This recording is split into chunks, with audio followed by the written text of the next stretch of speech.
It's so beautiful. It's so beautiful. I'm honestly impressed. I am in Moscow. I didn't think that Moscow would change that much. I didn't recognize Moscow. Now I want to show you something that I am least proud of and was even terrified to see. Welcome to my channel. If you're new here, hi, I'm Tanya. I'm originally from Russia. I moved to the Netherlands 7 years ago. Before that, I lived in Moscow. And the last time I was in Moscow was 1.5 years back, so before the events of February 2022. Like you, I was curious how Moscow currently is.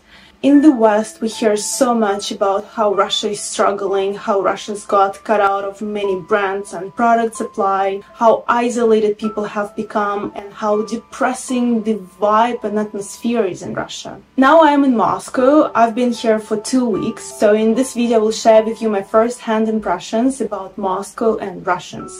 I won't touch upon politics because it's out of scope of this channel, but I want to talk about life. If you're interested, then keep on watching. To get it out of the way, why have I come to Moscow at all? Well, my work and friends in the Netherlands also got surprised, so I understand that you might also feel like it's not safe. The situation is indeed shaky and no one knows what's gonna happen next, but my parents are here. They are not getting younger and I want to spend time with them. It's hard to predict when it's gonna end and when it's gonna feel safe to come to Moscow. I'm not going to wait for 1, 2, 3, 5, 10 years to see them. So I took the risk and I came to visit.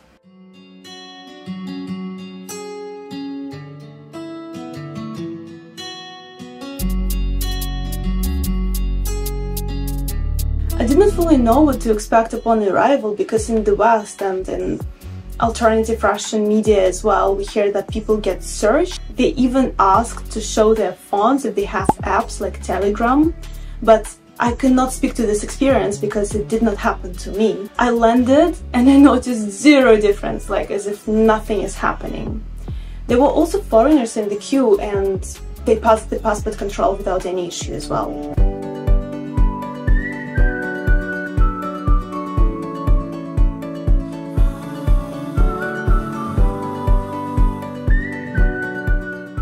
Coming from the Netherlands, I thought that the shelves of grocery stores would be half empty and people would be in a panic mode. But as you can see, it's far from that. For clothing shopping, it also doesn't look like deficit to me.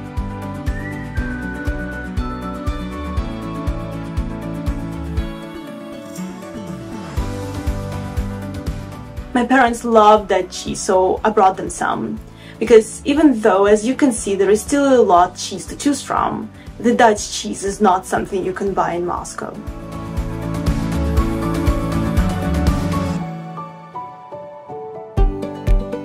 I looked at the prices and they're just high. I was like, how do people live here? Because the prices are like in the Netherlands, not exactly, but here and there.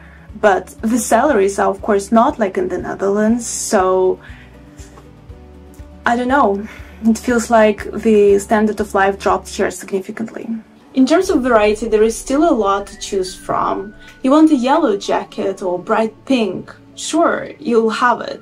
So it's far from USSR, where it was just one model and one color and that's it. Now, if you want some international brands, it might be challenging to find it. Depends on the brand though and on the exact item. As you can see here, there is still a lot of international perfume brands, and it's a small Russian makeup store. In the Russian version of Douglas, there will be much more choice, I assume, but I haven't gone there. From what I hear from Russian bloggers, they post on their stories something like, look, I went to shopping in Italy and I bought XYZ brand, and this XYZ brand is just an ordinary international brand, it's nothing special. But there are also Russians, I guess it's rather an older generation, that don't really care. Their point of view is more like, if I can buy a good pair of jeans that is of quality and I like it, I'm satisfied. Wow, did you just see that? Kick scooters are becoming so popular in Moscow. There are bicycle lanes in the city center for it. If you move a little bit outside of the city center, they have to use pedestrian lanes like this. Roads or highways are too dangerous for them. It's definitely not a good idea.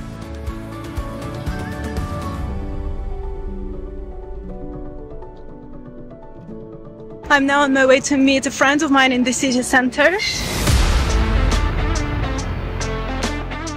I'm now getting to metro, so I'll show you how it looks like, and then I will show you the city center of Moscow. Most of the stations in Moscow metro are underground, but this one is at the surface.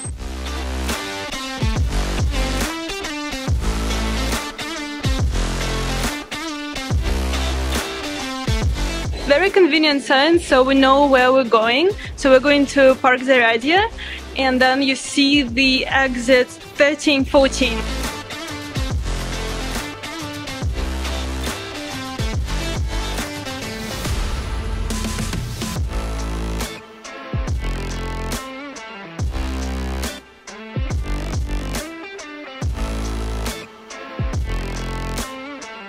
People seem to be very open and friendly. In general, it was a calm and positive vibe in the city center. Most of these people, I assume, are tourists, and I don't mean like they came from the UK, but it's more like they came from another Russian city or any sort of that. And I was like them, a tourist in my own city, making videos and pictures.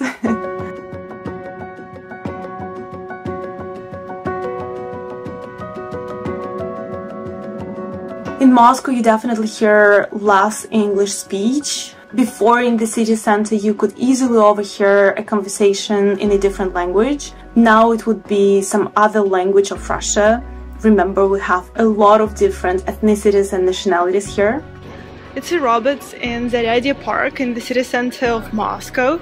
So basically, you like order a drink here, and with this arm, it serves you a drink, and you can get here like coffee, latte, flat, white, chocolate, Americano, espresso, like quite lots of options. Can we take a moment to acknowledge how progressive Moscow is? All buses in Moscow have AC, they are so modern and comfortable.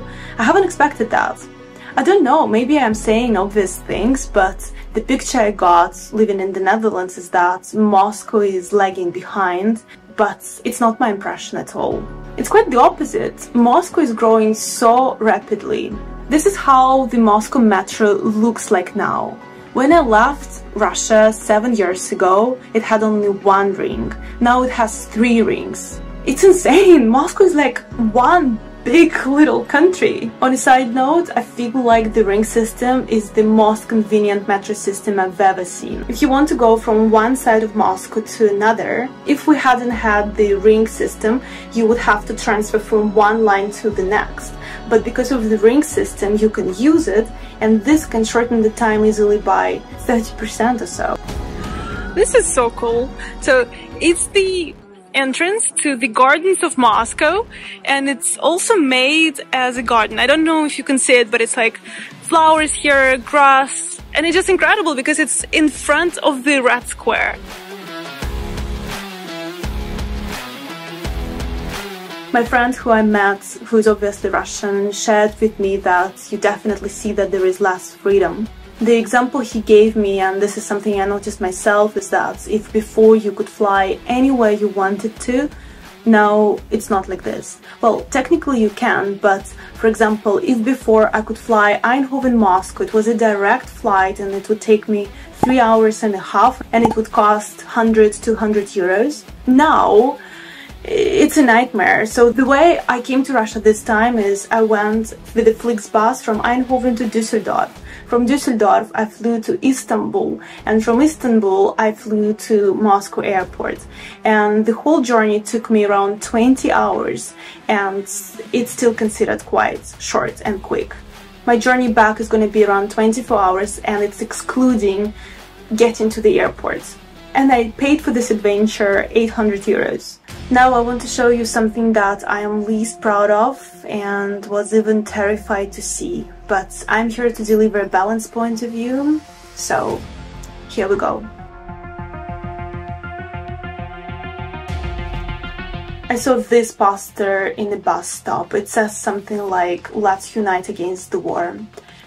It's not like you see it everywhere you go in Moscow. Maybe during my 2 weeks I saw like 5 posters or so, but it's definitely something they put on recently. I did not see it 1.5 years back when I was visiting. Here, as a person who grew up in Russia, I'd like to give some context and some background.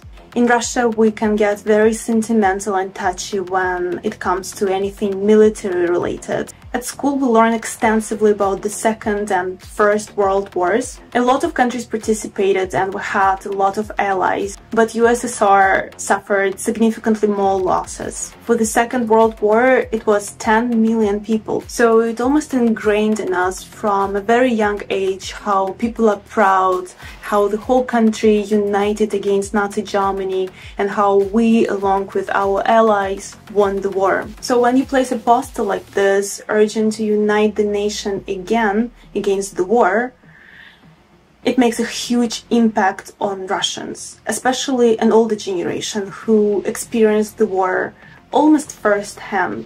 So it almost feels like it runs so deep in them that they don't have the space left to analyze the situation and understand it themselves.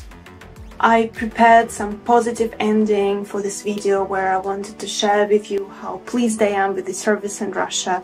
I did my haircut and I paid 7 euros for it, which is a bargain compared to the Netherlands. I wanted to share that stores here work 24/7 and you can get pretty much anything done anytime. If in the Netherlands I need to go to the city hall, Gemeente Eindhoven, I need to arrange it with work. Here you can do it after work because a Russian version of Gemeente works until 10 p.m. or so in the evening. But after I've shared this sensitive topic about the war and military, I myself got quite anxious and sensitive, so I don't feel like a positive ending is appropriate anymore.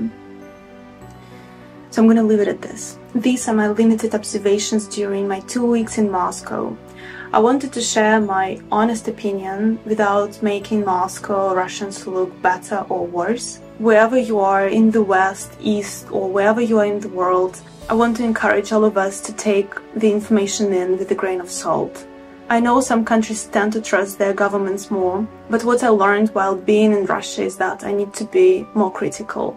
I realized that not all the information I've heard from Western sources is true, and the same goes for here. So please, let's not become dumb sheeps.